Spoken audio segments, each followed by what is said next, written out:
This is The Scoop for Monday. I'm Megan Bowman with the WMNF News headlines. President Joe Biden pardoned his son, Hunter. That spares the younger Biden a possible prison sentence for federal felony gun and tax convictions. It also reverses the president's past promises not to use the extraordinary powers of the presidency for the benefit of his family. Previously, the Democratic president said he would not pardon his son or commute his sentence after convictions in Delaware and California.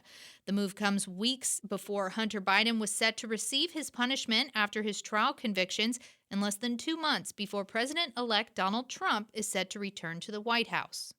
The University of Tampa was recognized as one of the most engaged college campuses with student voting during the 2024 presidential election. Ian McGinnity is the co-leader of the UTampa Democracy Coalition. One thing the students are investigating is seeing if they want to make UTampa votes into a registered student organization. So more formalize it and then have different opportunities through that. McGinnity says even though the presidential election is over, he wants to keep students aware of the local and state races. To make that happen, McGinnity says UT will continue to work with the Hillsborough County Supervisor of Elections. The 2024 Atlantic hurricane season is over. Saturday was the last day. Florida Public Radio Emergency Network says this was the first year to feature multiple Category 5 hurricanes since 2019, and one of the costliest in history. Hurricanes this year led to more than 200 deaths and caused over $500 billion in damage and economic loss. AccuWeather says Helene was responsible for about half of that.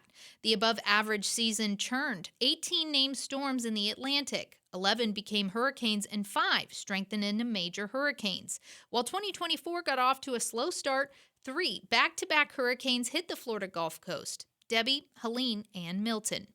As climate change drives up the risk of flooding from sea level rise and more powerful hurricanes, one factor in the mix has remained mostly overlooked in forecasts: South Florida's shallow groundwater. Now, for the first time, a federal study looks at how rising groundwater combines with other threats to put millions more people at risk. WLRN's Jenny Staletovich tells us more. People have been waiting on this kind of groundwater analysis for a while. 24 researchers started working on it in 2018.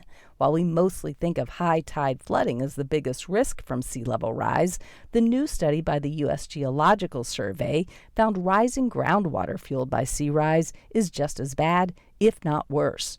Along the East Coast from North Carolina to Florida, about $1 trillion in property and 70% of the population could see regular impacts with just over 3 feet of sea rise by the end of the century. South Florida represents the vast majority of that risk because our groundwater sits just a few feet beneath the surface. We often get fixated on overland flooding. It's more dramatic. It happens during hurricanes, but that water table is going to rise through time also, and it's going to amplify those overland flooding impacts. Patrick Barnard is a research geologist with USGS and lead author on the study. He spoke to WLRN from Washington after his home in Oregon got hit by a bomb cyclone last week with hurricane-force winds.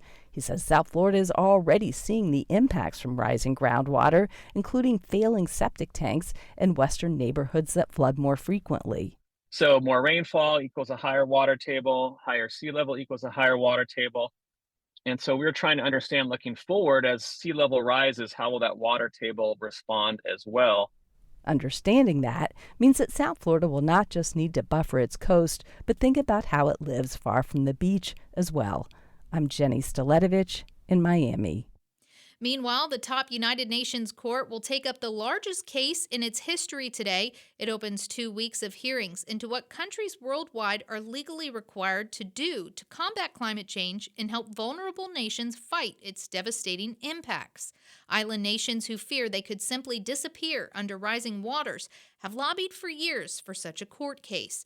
The UN General Assembly asked the International Court of Justice last year for an opinion on the obligations of states in respect of climate change.